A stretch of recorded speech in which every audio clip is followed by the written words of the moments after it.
ঈদের দিন কবর জিয়ারত না করলে একটি বিপদ আসবেই। প্রিয় দর্শক, প্রত্যেকটি মুসলমান ভাই এবং বোনকে বলবো ভিডিওটি শেষ পর্যন্ত দেখুন।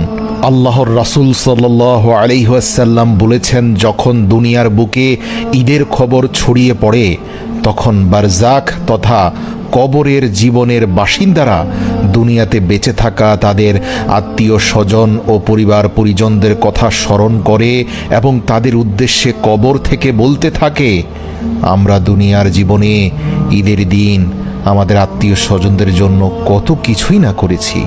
আমাদের রেখে যাওয়া সম্পদ ভোগ করে আমাদের বংশধররা কত আরাম আয়েশে আছে, কত কষ্ট করে হালাল হারাম না বিচার করে তাদের জন্য এত কিছু জুড়িয়ে কবরে এসে শুয়েছি।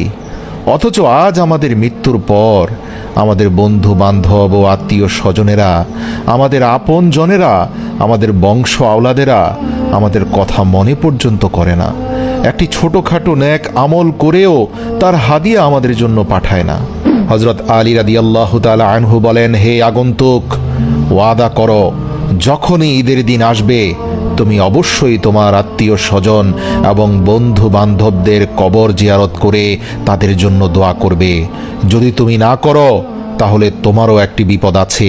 হযরত আলী বলেন, কবর জিয়ারতের সুন্নত পদ্ধতি হচ্ছে কবরকে সামনে রেখে তাদের জন্য আল্লাহ পাকের দরবারে মোনাজাত করে দোয়া করবে। সেই ব্যক্তি পুনরায় জিজ্ঞাসা করলো, হে আলী, যদি কেউ ঈদের প্রথম দিন কবরস্থানে যাওয়ার সুযোগ না পায় তখন কি করবে? হযরত আলী রাদিয়াল্লাহু তাআলা আনহু উত্তর দিলেন, তাহলে সে ঈদের পরের দিন যাবে।